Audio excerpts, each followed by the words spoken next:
মুসলমান ভাইরা রে আমার, বিশ্ব নবী ডাক দিয়ে বললেন, ইয়া মাশারাশ শাবাব মা সুআলুকুম, ও যুবকেরা তোমাদের প্রশ্ন কি বলো? আমার একটা প্রশ্নের উত্তরের কারণে যদি 10 থেকে 12 জন যুবক তোমরা মুসলমান হয়ে যাও, এটা তো ভালো কথা, এটা তো আমার জন্য আনন্দের ব্যাপার। বলেন না মুসলমান তিনবার আল্লাহর পয়গম্বরের উপর দরুদ শরীফ পাঠ করায়া আপনাদের সময় কিন্তু মোটেও নষ্ট করি নাই। বলবেন হুজুর কেমনি নষ্ট করলেন না?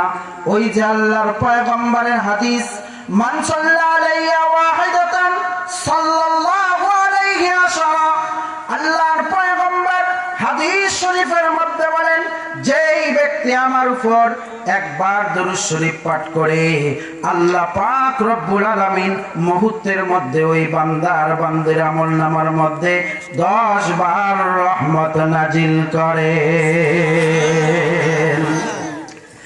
মুসলমান ভাইরা রে আমার, আল্লাহর পয়গম্বর জনাব মুহাম্মদুর রাসূলুল্লাহ মদিনার গিরিপথ দিয়ে কোথাও যাচ্ছিলেন।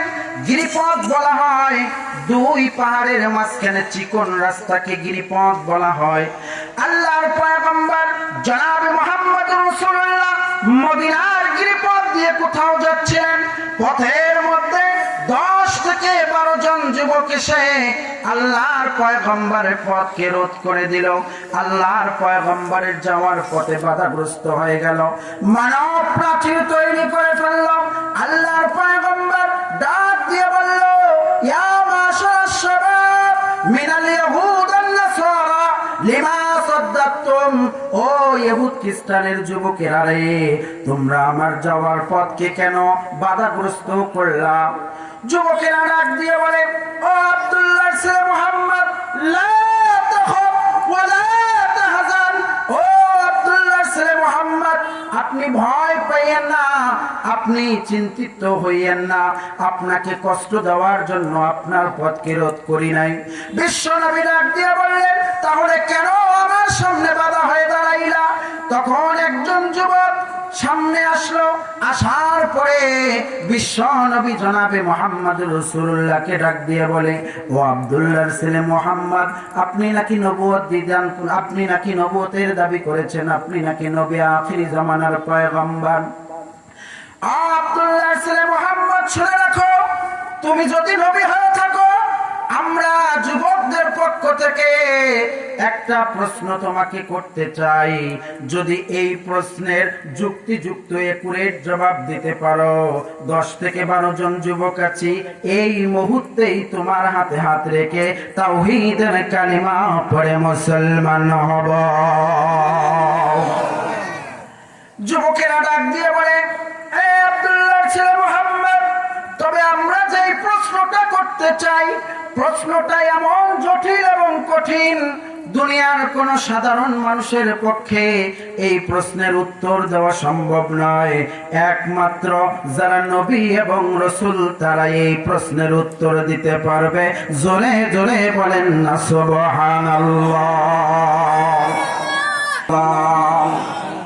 মুসলমান ভাইরা রে আমার, যুবকেরা ডাক দিয়ে বলে, ও আব্দুল্লাহর ছেলে মুহাম্মদ, তুমি না কি বলেছো এই পৃথিবী ধ্বংস হয়ে যাবে, এই পৃথিবী একদিন নষ্ট হয়ে যাবে, কিয়ামত সংগঠিত হবে, সুবিশাল আসমানটা ধ্বংস হয়ে যাবে, সুবিশাল জমিনটা ধ্বংস হয়ে যাবে, সুদীর্ঘ পাহাড়গুলো তুলার মতো উঠতে থাকবে। বিশ্ব নবীকে ডাক দিয়ে বলে, লা মুহালাতা, লা মুহালাতা, আমাদের দৃষ্টিকোণ থেকে বলতে চাই, এত বড় আসমান ধ্বংস হবে না, জমিন ধ্বংস হবে না, সুবিশাল পাহাড়গুলো তুলার মতো ওড়াও সম্ভব নয়। আল্লাহর পয়গম্বরের প্রশ্নের উত্তর জানা ছিল না। আল্লাহর পয়গম্বর চোখ বন্ধ করে দিয়েছেন। ইমাম শাফি রহমাতুল্লাহি আলাইহি বলেন, বিশ্ব নবীর চোখের পাওয়ার এত বেশি ছিল, আল্লাহর পয়গম্বর বিপদে পড়ে যখনই চক্ষু বন্ধ করে দিত, সঙ্গে সঙ্গে আল্লাহর আরশে আজিমের সঙ্গে যোগাযোগ হয়ে যাইত। মুসলমান ভাইরা রে আমার, আল্লাহর পয়গম্বর চক্ষু বন্ধ করে দিয়েছে, আল্লাহর আরশের সঙ্গে যোগাযোগ হয়ে গেছে।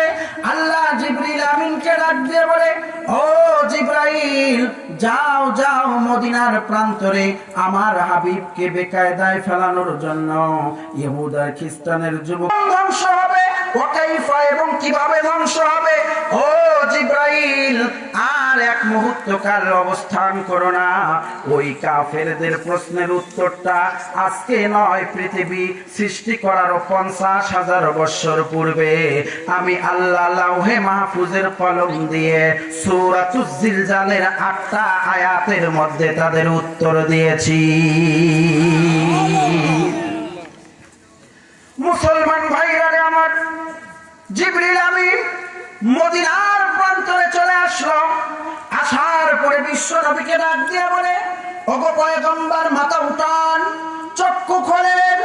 ওই কাফেররা প্রশ্ন করেছে, মাতা তাকুমুস সাআ, এই কখন কিয়ামত হবে? ওয়াকাইফা, এবং কিভাবে কিয়ামত হবে? আল্লাহ পাক পৃথিবী সৃষ্টির 50,000 বছর পূর্বে তাদের উত্তর সূরাতুজ জিলজালে দিয়ে দিয়েছে। মুসলমান ভাইরা আমার, আল্লাহর পয়গম্বর এক পর্যায়ে চক্ষু খুললেন।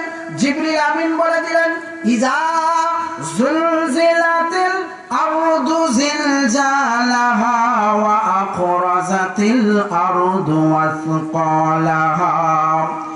জিবরিল আমিন ডাক দিয়ে বললেন, ওগো পয়গম্বর, তাদেরকে বলে দেন এই পৃথিবী একদিন ধ্বংস হয়ে যাবে।